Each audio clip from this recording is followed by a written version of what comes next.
귀한 찬양 감사합니다. 주님의 은혜가 우리에게 얼마나 크고 놀라운지 우리가 찬양을 한 마음 다해 올리는 이 순간 우리를 향하신 그 주님의 은혜에 이렇게 푹 잠기는 그런 감동을 받았습니다.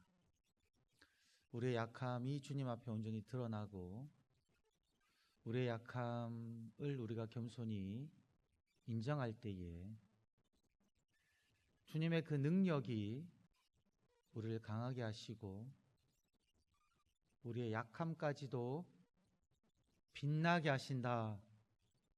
주의 은혜가 내게 족하다. 주의 은혜를 찬양합니다. 라는 너무나 귀하고 아름다운 찬양의 가사인데요. 이 고백이 오늘 이 자리에 예배드리시는 우리 성도님 한 분 한 분 심령에 온전히 새겨지기를 간절히 소망합니다. 저는 어제 독립유공자 후손들의 주거 환경을 개선해주는 그 단체가 주관하는 달리기 대회를 다녀왔습니다. 그곳에 이제 참여하면서 그 단체의 책임자이신 가수 윤형주 씨가 이제 소개를 하시더라고요. 독립유공자의 후손들이 참 많이 어렵고 힘들게 살고 있는 분들이 많이 있다라고 이야기합니다.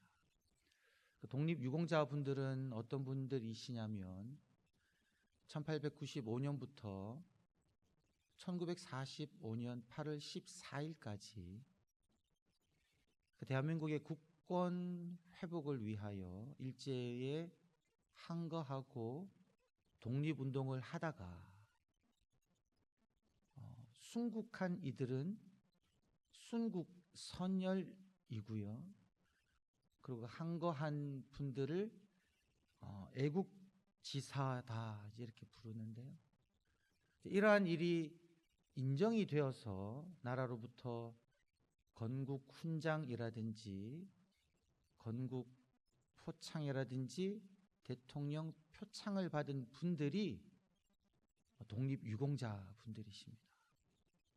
근데 이분들의 자손들이 많은 분들이 어려운 삶을 산다라고 이야기해요.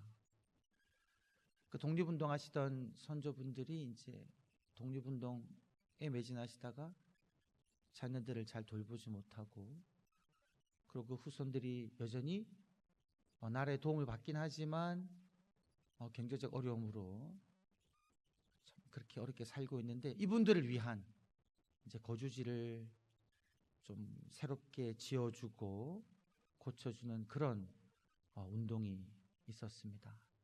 우리 어제가 3.1절이었는데요.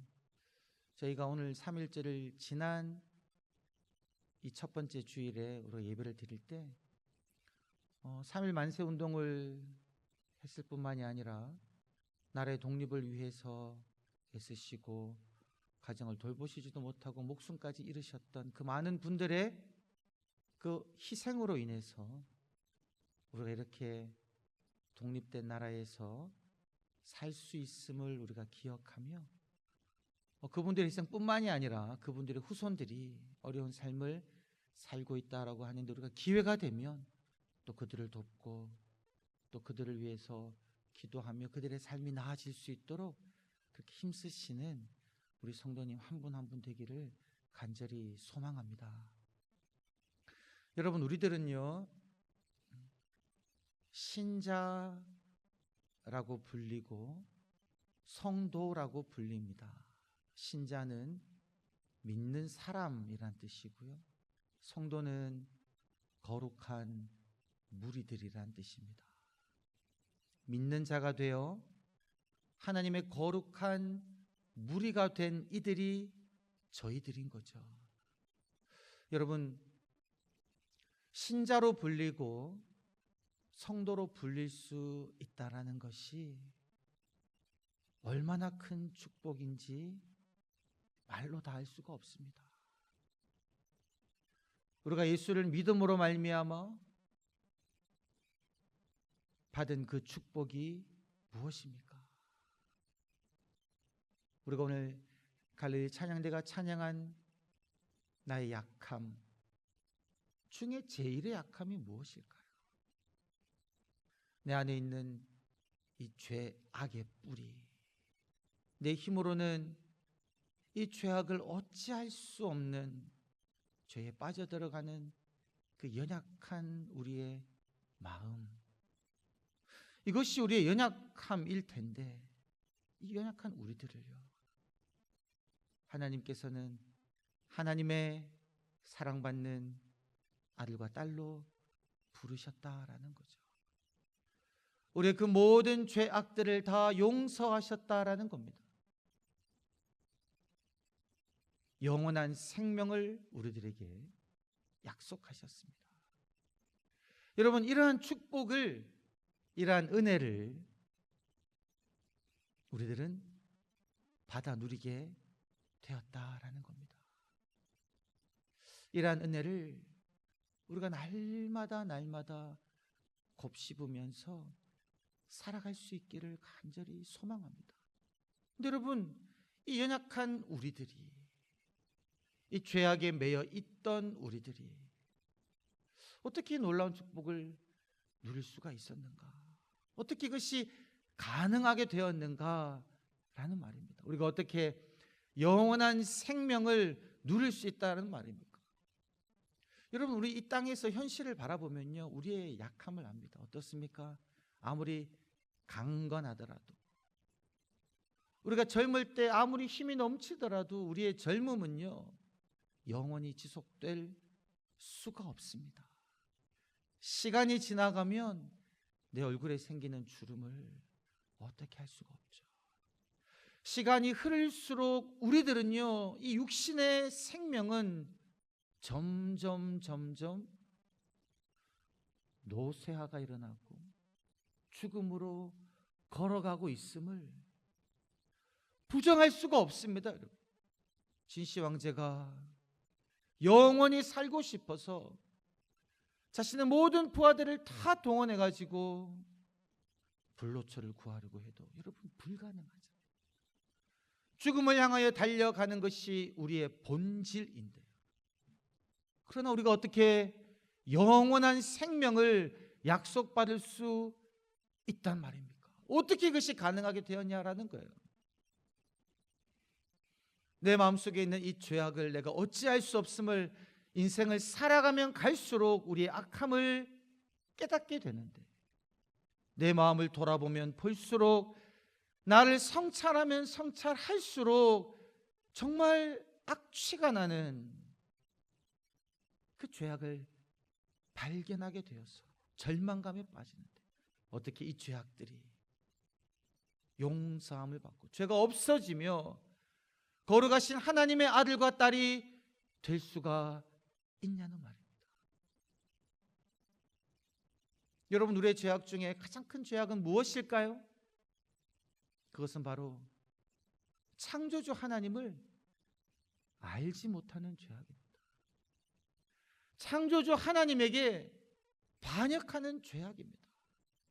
하나님을 알지 못하는 사람들은 어떻게 살아갑니까? 그들, 우리를 포함해서 모든 인간들이요, 호흡하지 않습니까? 음식을 먹으면 소화시키지 않습니까? 심장이 뛰므로 피가 내 모든 핏줄, 못의 혈관까지 전달되므로 팔다리가 마비되지 아니하고 살아갑니다. 여러분, 이렇게 내가 호흡하고 소화시키고 심장이 뛰는 것이요, 우리가 잘나서 내가 그렇게 한다라고 착각하고 살아갑니다. 하나님이 나를 이렇게 창조하시고 나의 생명을 붙들어 주셨기 때문에 지금도 내가 호흡하고 먹은 음식 소화시키고 살아갈 수 있음에도 불구하고 이러한 은혜를 주신 하나님을 우리들은 기억하지 못한다라는 거예요. 그러면서 여전히 날마다 숨을 쉬고 있음에도 불구하고, 여전히 나의 소화기관이 내 속에 들어온 음식물을 통하여 나에게 필수적인 영양분을 공급하며 심장이 나에게 피를 전달해 주고 있음에도 불구하고 이러한 일을 가능하게 하신 하나님께 우리들은 감사하지 못하고요, 하나님을 기억하지 못하고, 내가 잘나서 이렇게 살아가는 줄 착각하며 때로는 불평하며 원망하며 살아가는 이 모습, 창조주 하나님을 알지 못하고 살아가는 이 모습이 죄악 중에 가장 큰 죄악이다라는 겁니다. 사람을 죽이지 않았더라도, 도둑질하지 않았더라도, 거짓말하지 않았더라도, 감옥에 갈 만한 큰 죄를 범하지 않았더라도요, 나의 생명을, 나의 삶을 가능하게 하신 하나님을 기억하지 못하고 감사하지 못하고 하나님께 영광 돌리지 아니하는 이 나의 모습이 내가 죄인이라는 증거이다라는 겁니다. 여러분, 이러한 우리의 죄악된 모습을요, 우리가 지난주 살펴보았던 민수기 21장에 나타난 이스라엘 백성의 모습을 통해서 우리들은 발견할 수가 있었습니다. 애굽 땅에서 종살이하면서 고통 가운데 어렵고 힘들게, 너무나 힘들고 어려워 아버지께 부르짖을 때 하나님의 약속을 기억하시고 모세와 아론을 보내셔서 그들을 애굽 왕 바로의 손에서 구출하여 주시는 은혜를 받았음에도 불구하고, 홍해가 가로막히고 뒤에 애굽 군대가 그들을 잡으러 오는 그 절대절명의 상황 속에서 하나님께서 밤새 불게 하신 그 바람으로 인해서 홍해가 갈라져 그 마른 땅을 걸어감으로 애굽 군대의 손에서 구원받았던 그 경험을 하였음에도 불구하고, 광야에서 마실 물이 없어 하나님께 부르짖을 때에 하나님께서 그들에게 마실 물을 주셨던 그 놀라운 일들을 경험했었음에도 불구하고, 날마다 아침마다 천막의 문을 열고 밖으로 나오면 하나님께서 내리신 그 만나를 날마다 거두어 드리고 먹었음에도 불구하고, 여러분 어땠습니까? 그들의 입속에는 감사함이 없었다라는 거죠. 날마다 부어주시는 하나님의 그 만나의 일용할 양식의 은혜를 여러분 하찮은 것이다 라고 폄하하는 그러한 죄악을 그들은 범했습니다. 여호와를 향하여 원망의 소리를 높입니다. 하나님께서 어떻게 우리를 애굽 땅에서 인도하여 내셔서 이 광야에서 우리를 죽이고자 하십니까? 라며 소리를 높여 하나님을 원망했죠. 여러분, 그 이스라엘 백성들의 그 모습이요, 바로 오늘날 이 세대를 살아가는 우리의 모습이다 라는 겁니다. 오늘 갈릴리 찬양대가 너무나 귀한 찬양 하나님께 올려드렸는데, 하나님의 은혜가, 주님의 은혜가 우리에게 어김없이 부어짐에도 불구하고, 우리가 하나님의 이 은혜 가운데 살아가고 있음에도 불구하고 우리들의 마음속에는 하나님을 향한 감사의 마음이 아니라 원망의 마음이 끊임없이 우리 속에서 올라오고 있다라는 겁니다. 숨을 쉬고 있는 것이 하나님의 은혜인데, 먹고 소화시킬 수 있는 것이 하나님의 은혜인데, 무엇보다도 우리가 하나님의 자녀됨이 하나님의 은혜인데 그걸 잊어버리고요, 우리의 삶의 어려움들, 불편함들을 가지고 우리들 원망한다. 여러분, 그때 하나님께서 이스라엘 백성들에게 무엇을 보내셨습니까? 불뱀을 보내셨습니다. 많은 사람들이 불뱀에 물려 죽어갑니다. 여러분, 그때 사람들은 그렇게 이야기할 수 있었을 것입니다. 불평했다고, 원망했다고. 어떻게 하나님이 하나님의 백성들에게 불뱀을 보내십니까? 라고 하나님을 향하여 소리칠 수 있지만, 여러분, 우리가 만약에 그런 입장에 서 있다면요, 이 죄의 심각성을 우리들 알지 못하고 있다라는 거죠. 죄의 삭은 사망이다라는 것을, 죄는 우리들을 죽음으로 몰아가고 있다라는 그 엄연한 영적인 진리를 우리는 깨닫지 못하고 원망하는 이스라엘 백성들에게 하나님이 불뱀을 보냈다고 우리는 더욱더 하나님을 향하여 등을 돌리며 원망하는 모습을 보인다라는 겁니다. 오늘 말씀에도 있지만 여러분, 믿지 아니하는 자 이미 심판을 받은 것이다라고 이야기했습니다. 빛이 왔지만 빛 가운데로 나아가지 못합니다. 우리 마음속에 하나님을 향한 마음이 아니라 그 죄의 심령이 우리의 마음을 점령해 버릴 때에, 불평과 원망이 우리의 마음을 점령해 버릴 때는요, 여러분, 눈에 보이는 불뱀이 우리를 물지 않아도 우리들의 영혼은 이미 심판 속에 살아가고 있는 그런 삶이다라는 겁니다. 근데 여러분, 민수기 21장의 이야기는 그렇게 끝나지 않았죠.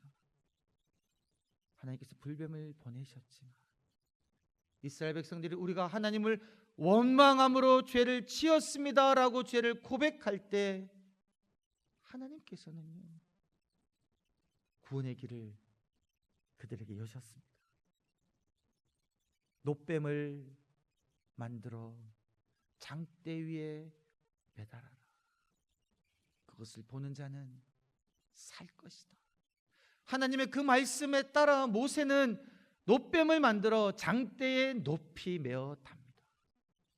민수기 21장 9절을 보면요, 보는 자마다 살더라 라는 그 결과물을 기록하고 있습니다. 여러분, 어떻게 독사에 물려 그 독이 퍼져 죽어가는 사람이 구리뱀을 바라보면 구리뱀을 바라보았다라고 살아날 수가 있습니까? 여러분, 이 사건이 이해가 되십니까? 납득이 되십니까? 그러나 여러분, 하나님께서는 이 일을 통하여, 이 민수기 21장의 그 놋뱀 사건을 통하여 예수 그리스도를 통한 믿음으로 말미암은 구원의 그 일을 미리 우리들에게, 이스라엘 백성들에게 알려주셨다라는 겁니다.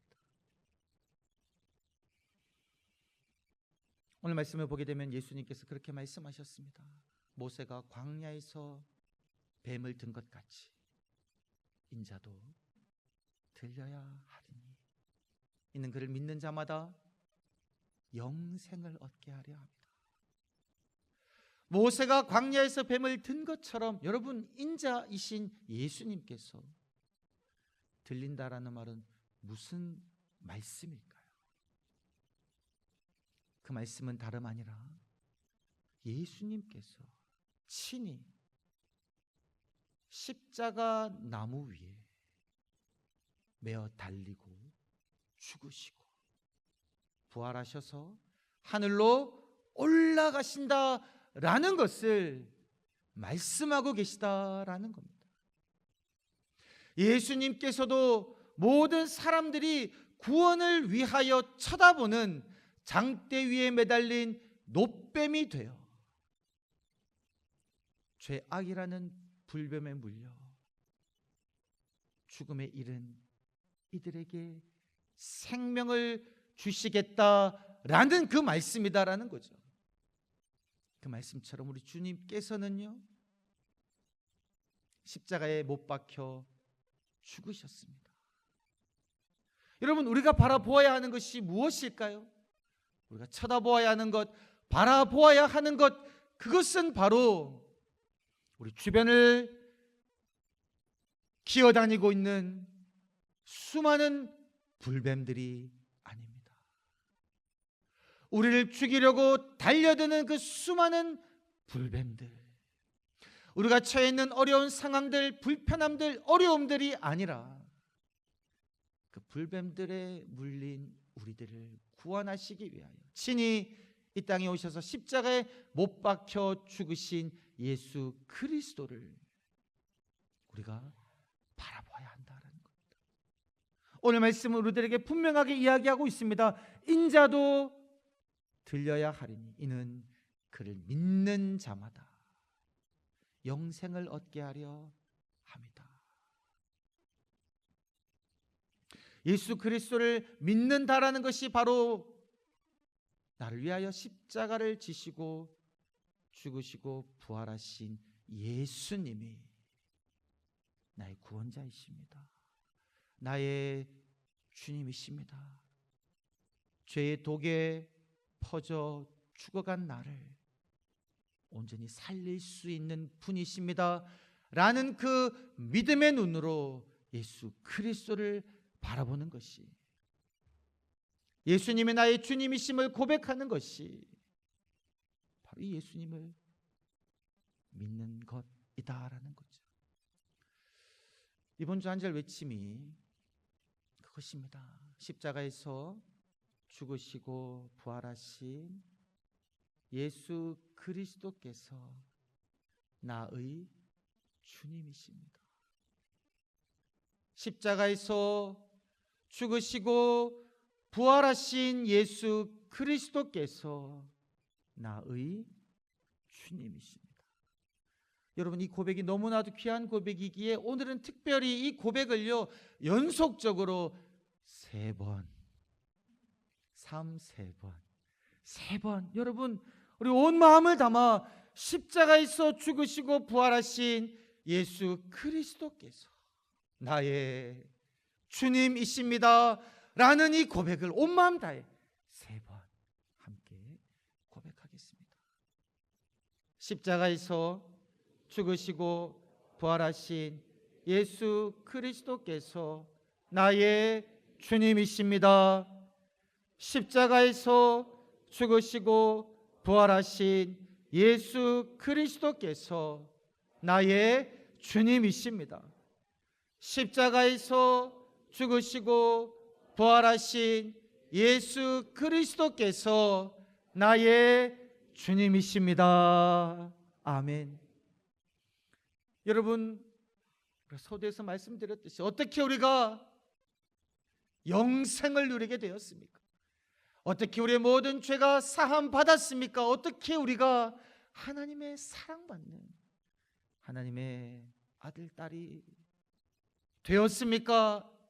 이거는요, 하나님께서 우리에게 행하신 바로 그 일, 이 땅에 오신 예수 그리스도께서 우리 모든 죄의 짐을 담당하시고 십자가에서 죽으시고 장사 지낸 바 되었다가 사흘 만에 다시 살아나신 우리 주님을 바라봄으로 말미암아 가능하게 된 놀라운 은혜이다라는 겁니다. 할렐루야.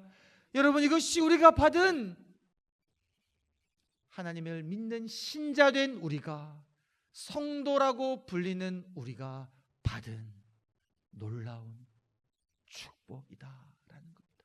여러분, 이 고백을요 날마다 매 순간순간마다 나의 삶이 지금 광야라고 느껴질 때마다, 나의 삶에서 하나님이 나에게 물도 주시지 않는다는 원망의 말이 생각이 내 속에서 들어올 때마다, 여러분, 그 상황에 매몰되는 것이 아니라 오늘 외친 이 외침을 우리가 고백해야 된다는 것.